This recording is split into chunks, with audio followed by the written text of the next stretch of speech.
Hey everybody, it's Jason from the Texas Gun Vault 2 coming to you tonight with another Garage Gun Talk. I hope you guys have had a wonderful, wonderful weekend. I know I did. I've been busy. I'm telling you, running a YouTube channel, even a small one like myself, where you try to take it as seriously as possible, is like having a second job. I've been just working really hard, trying to finish up videos in this particular cycle. And there's a lot I want to talk about because I've gotten some questions and a couple things I want to show you guys and something I really want to talk about. Okay, and so let's talk about the serious stuff first. And I know some other gun channels have talked about this, but if you guys don't know and are a follower of Paul Harrell, just a legend of the firearms YouTube community, it has been known for a while, and I made a video on it in the past. Other people talked about it, and he even announced it. He was diagnosed, I believe it was a pancreatic cancer. And I don't know anything else about it. He hasn't given us any information, but he said that his time being able to create content was probably going to be rather limited. And I was hoping from that announcement that he had a while ago that he'd be around for a while, that things would either stabilize or potentially get better, and I'm guessing things have not. And I was actually sitting right here on the workbench doing a project, getting ready to film a video, and I saw one of his releases. I guess he's kind of handing things over to his brother, and I don't know, it's just like it's kind of like a big hit for me. I always tell you guys, don't have GunTube heroes. And the people that you think that you know because they come to you through your phone or your television or computer or however you watch firearms content, you think you get to know them, and in reality you don't. People on camera are partially a character, and they act a certain way on camera. It's just the way it is. But Paul Harrell always reminded me in his style of the way YouTube used to be. I've been consuming YouTube content and making YouTube content for over 10 years. Now, I know this channel has only been around for a couple years, and my main channel, as it is now, is only like a year old on February the 1st. However, some of you may know I used to have a channel called the Fort Worth Colt Guy, and then turned into Texas Gun Vault. And then when YouTube got all crazy with restrictions and whatever, their censorship stuff, I lost the original channel on videos that I had made 5 or 6 years before because I screwed on a suppressor or whatever, and I was unable to get it back. So I lost a lot of that older content, which was just amateur content. It wasn't anything like the stuff that I produce today, but it was special to me. And as I've mentioned before, I was able to go back and look at those videos and look at who I was and where I was at those times. And I lost all that because I didn't save those videos like I do now. But when I first got into YouTube, YouTube was very different. The gun world was very different. You didn't have like modern gun celebrities like we have today. You didn't have these finely polished programs. You didn't have essentially businesses that are on YouTube. You just didn't have that. You had people that just turned on a camera and made a video about something because they wanted to share knowledge with other people or share just whatever it was with other people. It wasn't this polished, created, caricature. It just didn't exist. And I love that time of YouTube. I don't think we'll ever get anything like that back again. The whole concept of creating content for other people that wasn't, professionally made, it was just you, and being able to get it out there to people was such a novel idea back in 2010, 2011, 2012. And the people and the style of videos that I fell in love with were the people that just turned on a camera, and just because of who they were and their nature as a person or a character or their voice or their presentation style or their interest or their passion is what drew you in. For me, it was the quality of what they created, not the packaging. And today we have so many content creators with perfectly edited videos with perfect thumbnails and music intros and music outros and product placements and high definition cameras. It didn't exist back then. And that's when, I used to watch Hickok 45 in the early days, and that's the style that I like. That's what he was. And then he evolved, and I get it. But Paul Harrell, to this day, always felt like YouTube was originally. And I love that about his channel. I still do. I love that about his channel. And the type of content he made, his humor, though his presentation style, he just came off as a normal guy that knew what he was talking about, loved guns. He was very serious. He was, factual based. He was about data. And that's the kind of stuff that I geek out on. But he also puts in humor, a little bit of dry, sometimes sarcastic humor that not everybody gets, but I got. And I've always been excited when a new Paul Harrell video comes out. I mean, even the name of his channel, Paul Harrell, it's just his name. Where you have other channels that, even me, like the Texas Gun Vault, but you have other people, the Armed Scholar or Grand Thumb or whatever, he was just him. And that's just great. And so I still look forward to any video that comes out because it's the style that I like. And when he made the video this week saying that he's going to be stepping back and he's handing things over to his brother, it made me very sad. I think one of the downsides of being a human being is the fact that we have consciousness and we're able to contemplate time. Our dogs, our animals that we have, they might have a concept of death when they see it, but they don't sit around and they don't think about it. They don't sit around and go, I'm going to pass away. They live in the moment. And in some ways, you kind of want to be envious of them.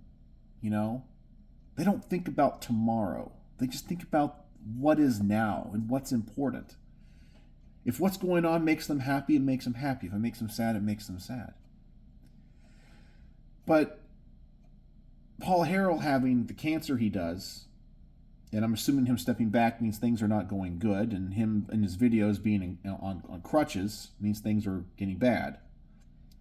It means that he is having to contemplate his own mortality, his own existence, and having to deal with that. And that's tough. Even now, as I'm going through my early 40s, I'm 43, I'm going through what I call my existential crisis, contemplating mortality and death and the future, and are there more days ahead than there are behind, or vice versa. Have I made a difference in the world? It gets me down and gets me sad because Paul, and I watch his videos, always seems like, as I said, it takes me back to what YouTube always was. And so while I say don't have a GunTube hero, Paul Harrell has always been kind of a GunTube hero for me ever since I discovered him. And I try to take some of his style and the way that he does things and incorporate it into my videos, where they're just factual based. I try not to do, the over the top clickbait stuff. So he's definitely been an inspiration and a model for me. And, not to get too personal about things, I've just known some people in my personal life that have passed away recently. I have a very close family member that is having to deal with cancer right now. My wife is a twice widow. She's lost 2 husbands to cancer. And I see how special life is, and I see how short life is. And then when I see somebody like Paul, who's, from what I can tell from what he's putting out there, he's handling it very courageously, and I don't know how he does that. It's just awe-inspiring. And so if you guys are a fan of Paul Harrell, You guys need to go over and watch his channel. Go back and watch his old videos. Man, there's so much knowledge out there. So many great videos. And that's something that I think people need to do. We always wait for the new videos to come out. But there's so much great old stuff on YouTube that I know the algorithm doesn't promote, but like go to somebody's channel that you like. Let's just say Paul Harrell right now. I don't know if he has playlists, but just go to his video listing and just scroll back as far as you can. And start going through some of those old videos. You know, maybe something he's talking about like 357 Magnum Performance versus 38 Special, or 30 Super Carry, or he's talking about revolvers versus semi-automatics, or AR-15 technique, or whatever it is.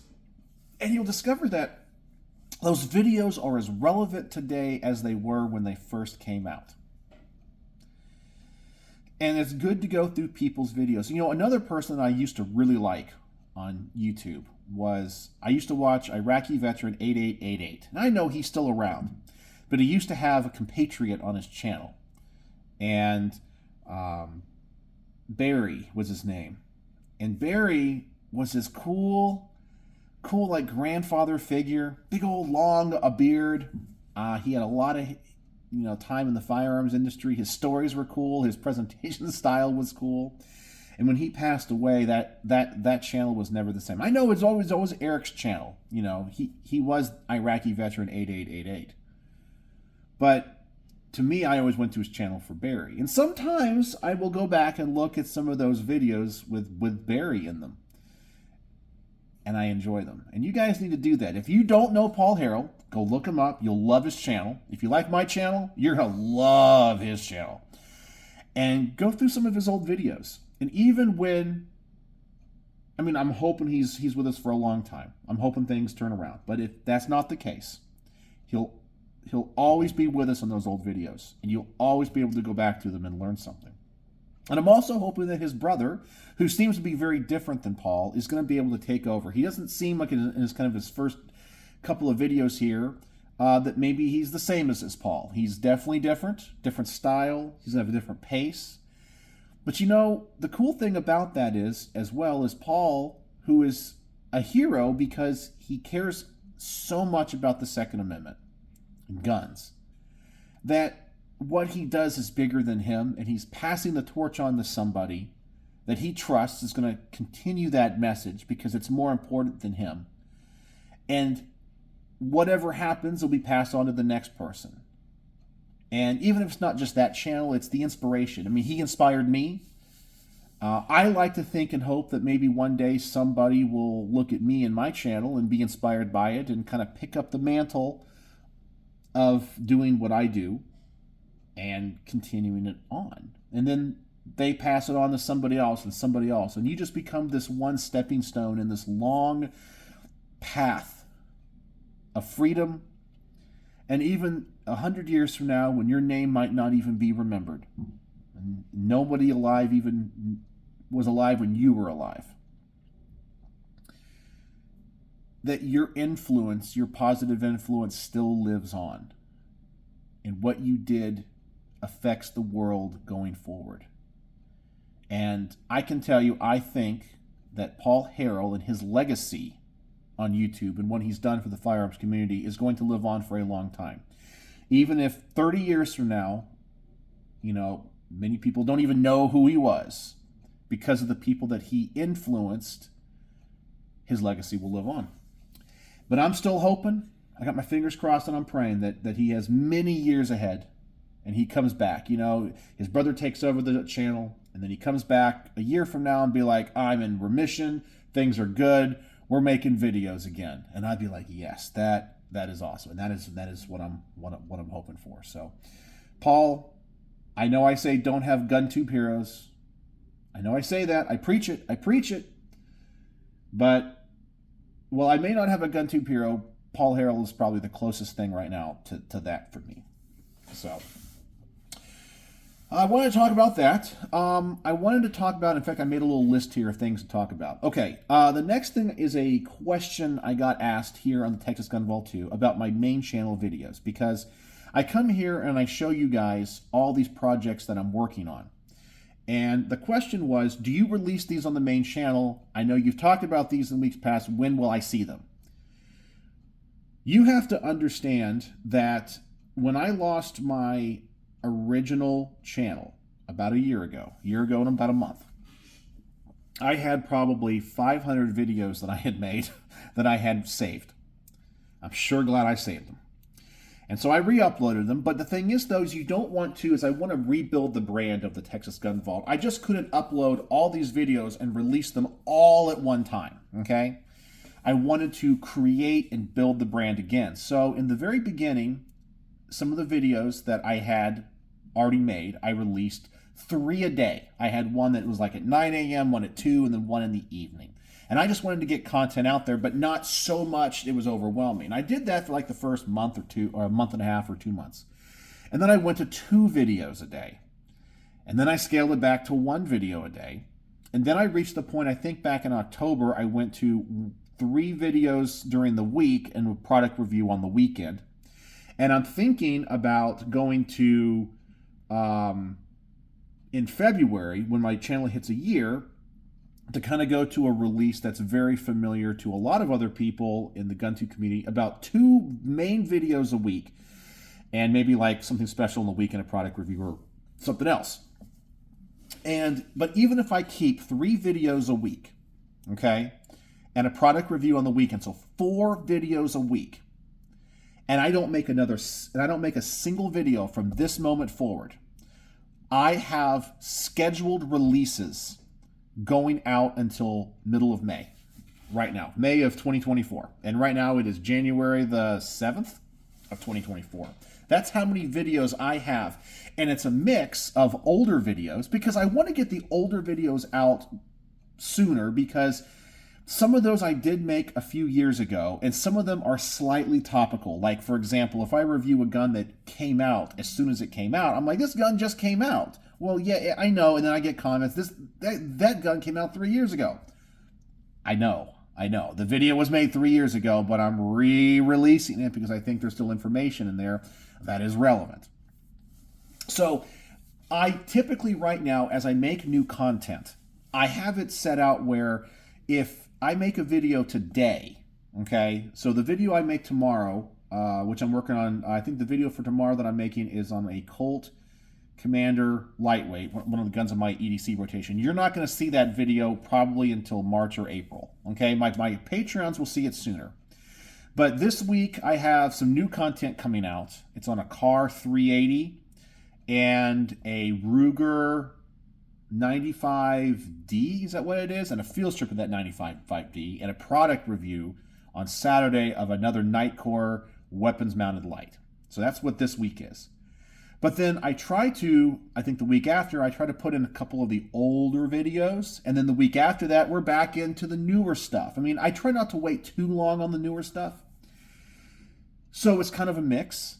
So the answer is, you'll see it when you see it. If you want to see them early, you can join Patreon, but everything that I make and show you here in this channel will be released in time on the main channel. I just can't have this huge dump out there, because I try to give myself enough space between the content I'm making now and the content as far as I go out in the future, because I may need to, because life gets busy, I might go a couple weeks and not be able to make a video. But if I release everything now and then I have this little dry spell where, because of life, I'm busy, I have no content coming out. So I try to pace it out. But I'm thinking about, as I said, starting in February, going and looking at my release schedule, going to 2 a week. And I estimate if I do that, I will have scheduled releases until June or July. And that would easily get me way ahead. And then as I'm filming the stuff now that you guys saw yesterday and more guns after that, I can get like a whole year of content, where the channel is just kind of coasting on its releases, and I'm always making new stuff that I think is relevant, and I can move things around in the list of where the schedule is. Like, I can make a video, for example, I want to talk about this review of this Teslong endoscope or borescope. I made that today, and it's going to get released in 2 weeks, where maybe the gun video that I make tomorrow will get released in 2 months, okay? It just kind of depends on how I feel what would be best for the channel. So yes, everything will be released on the main channel. You just have to be patient. And there's a rhyme and reason to it, and I can't just dump everything at once, okay? So I hope that answers the question. The next question I want to address is on the video I made yesterday where I show you these incredible guns I have into the channel for review. A lot of you guys are like, oh my gosh, that's amazing. And a number of you expressed concern about shooting rare or collectible guns. Okay, and I even mentioned it in that video, okay? And you guys know I'm a collector, and I have a lot of guns in my collection that I do not shoot, okay? For various reasons. And through my journeys in the Second Amendment world, I have met a number of different people that have different philosophies on this, okay? I know some people, in fact, I'll tell you, and this is not even a gun thing. It just goes into a philosophy thing. And I've mentioned before, in my life, something that I want to have one day, and I know it's stupid and it's a status symbol. I've always wanted to have a Rolex. Okay? Always wanted to have a Rolex watch. Don't ask me why, I just do, okay? I don't want a fancy one either. I'd be happy with like a stainless steel like GMT Master 2. I'd be, of course that's kind of a higher end one, but if I like the stainless steel, I don't need like the platinum or gold. I don't need diamonds. I don't need any of that. I just want a Rolex, okay? And if I had a Rolex, I would probably bring it out on special occasions and on the weekends when you go out and to like nice dinners and things. But I know somebody who has a Rolex GMT Master, stainless steel actually. He has worn it every single day for, I think he told me like 10 or 12 years. Like he has owned it and he wears it as his daily watch. Because, and I asked him, I said, man, you got that awesome watch. Why do you wear it every single day? He goes, I want to enjoy it. I want to have it. I want to wear it. I want to use it. He's like, I can't take it with me. And when I'm gone, it doesn't have any value to me, right? It's meant to be worn. It's meant to be enjoyed.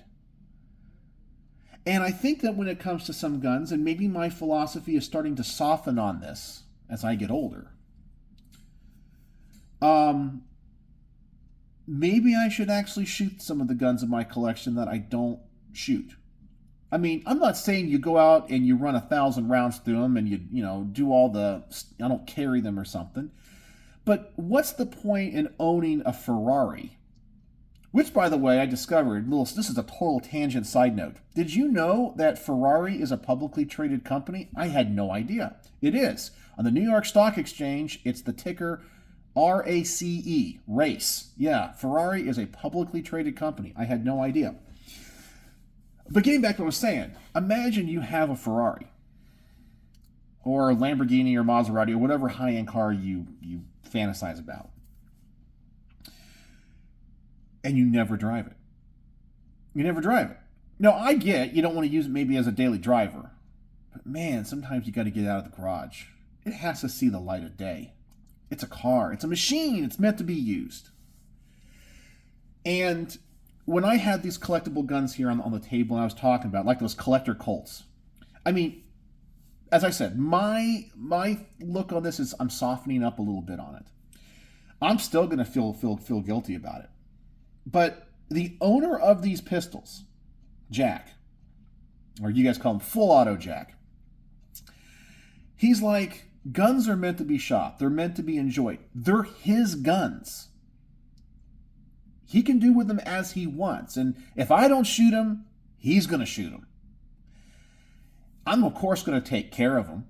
I'm going to be, especially on the collectible ones, I'll shoot them kind of lightly. I'm not going to be, doing what like Robsky does at the AK-47 Operators Union does. I'm going to shoot them gently and lightly and just kind of put them through the, just basic stuff you guys see in my range reports. But they're meant to be enjoyed and shot. I mean, what's the point in having it, I guess, if you die, you never used it, right? I'm not saying abuse it. I'm not saying use it hard and put it up wet.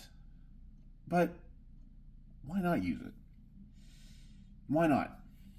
I get it. But also, I kind of look at it too that some of those guns, I will admit that as time goes on, I don't know what the market in the future for those are. So for a good example is in the car world, getting back to cars. You guys may or may not know, my dad and I restored a 1969 Camaro, okay? And we still have it. It's an awesome car. And being around in the muscle car world, the classic car world, I discovered that different generations cared about different types of cars. Like the older generation, than even my dad, they cared a lot about hot rods, because when they were in high school in the 50s and 60s, the cool cars to have were the ones from the 30s that you modded out. So those hot rods were valuable to them. They might not be as valuable to me. I look at the muscle cars, even though I've always been kind of an old soul.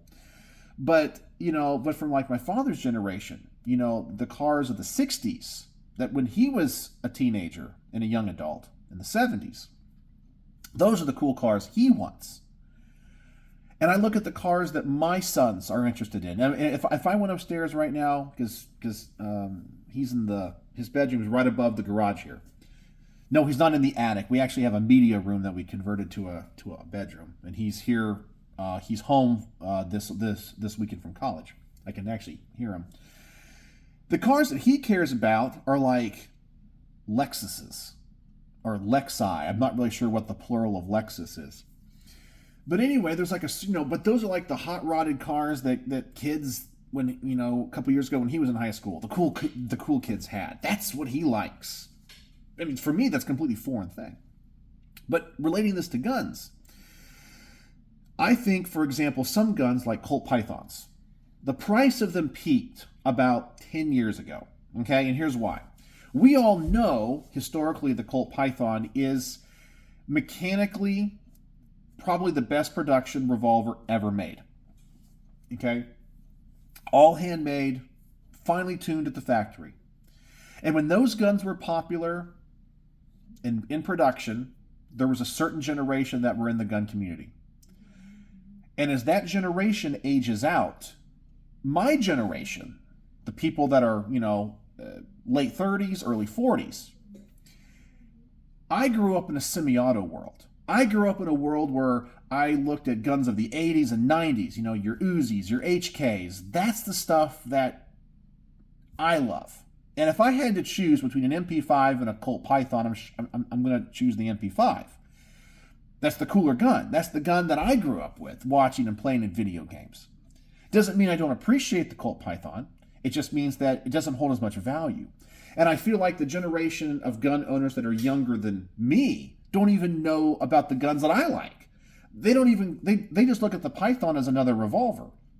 So I don't know what the value of all these Pythons that are even being made today are going to be worth 30 years from now, 40 years from now, 50 years. I mean, they're going to have value, and good guns are always worth things, okay? But a Colt Python from, the 1970s in 30 years from now, which would be what, in the 2050s, is not going to be a $100,000 gun. It's not going to be. It's going to be valuable, but it's just going to be a Colt Python. What would be really cool then is, oh my God, you have an original Sig Spear rifle in 5.56? That's the gun that, when I was in the military or whatever, Or the M17, everyone jokes about how the M17 sucks, but they said that about the Beretta M9, but now all the guys that were in the military in the 80s and 90s love the M9, and all the guys that were in the military before that all love the 1911. And that's the way it is. So, yeah, they're collectible, but I don't know. I'm going to shoot them. I'm going to shoot them because, as I told you, if I don't shoot them and document them and make, videos about them, Jack's going to shoot them anyway. They're his guns. And trust me, his collection is vast. And he is just like, I want to have fun. And I totally appreciate that philosophy now. As I'm getting older and going through the existential crisis, I'm like, damn, I get a chance to shoot a bicentennial Colt, Python, and single action army. No, I'm going to treat them with respect and reverence. But I'm going to shoot it. I got to shoot it. I get the opportunity. They're not mine. Now, as I said, as my ideas change, maybe if they were in my personal collection, I might hold off on shooting them. I might hold off, but they're not mine. So that's how I feel about this, and I understand some people's thoughts on it, but I really feel like these guns were meant to be enjoyed. They were meant to be enjoyed. They were meant to be shot. They were meant to be mechanical works of art. And so I want to treat them like that. Still give them the reverence, still give them the respect, but also enjoy them for what they are. You just can't own a Ferrari and have it sit in your garage and put 0 miles on it and just have it look pretty, right? Because it would suck. You get to your last days, you can't drive anymore, and you're like, damn it, I had a Ferrari and I didn't take it out on the freeway. Son of a bitch. Right? It's a waste. It's an absolute waste. You gotta live. You gotta live. Life's about experiences. That's what it's about. Because we're only here for a certain length of time, and you don't want to regret anything. You don't want to regret. And I hope the guns of my collection end up in the hands of people in the future that revere them as much as I do. And maybe the guns that I haven't shot and never will shoot in my collection, 50 years from now, wherever they are, somebody will go, I got to shoot this thing. It's so cool. It's their gun then. It's their property, right? So anyway, that's what I wanted to address when it came to that. And there was one other thing I wanted to talk about on my notes tonight, because I wanted to do a little gun talk and actually talk about guns and what's going on here on the workbench at the Texas Gun Vault. I reviewed this Teslong endoscope bore scope today. Now, I have in the past used some like one of those that you attach to your phone. My dad uses one for when he works on cars, and has to get down in like small areas to see like how screws or mechanical things fit into whatever. But this, I'm going to tell you, is one of the coolest products I have ever reviewed. This thing is awesome. And the review of this will come out, I think, in 2 weeks.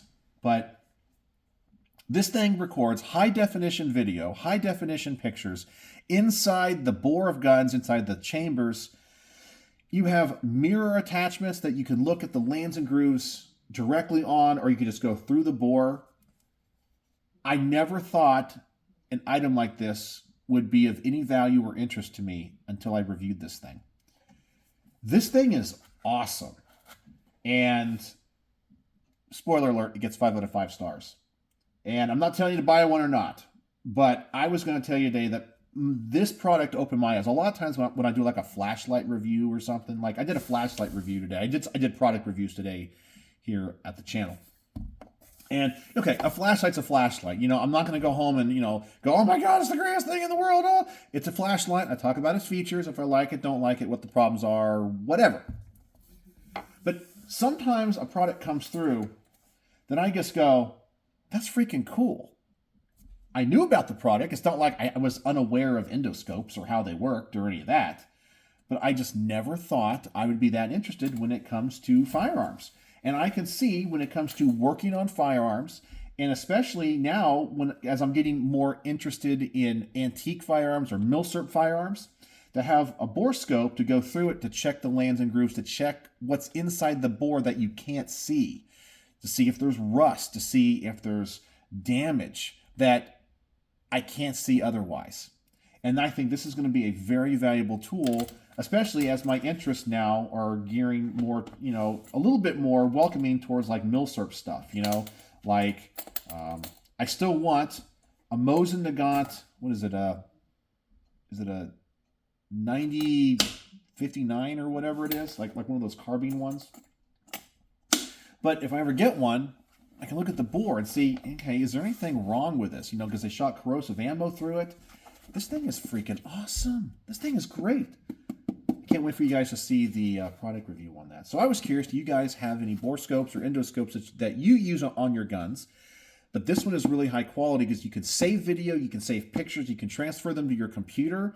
It has like a date code, or you don't have to do that. You can just use it as a regular scope. You can attach it to your phone if you need to, or your computer, or use the device. totally worth it. I want to say this thing's like a couple $100, like $200 or something.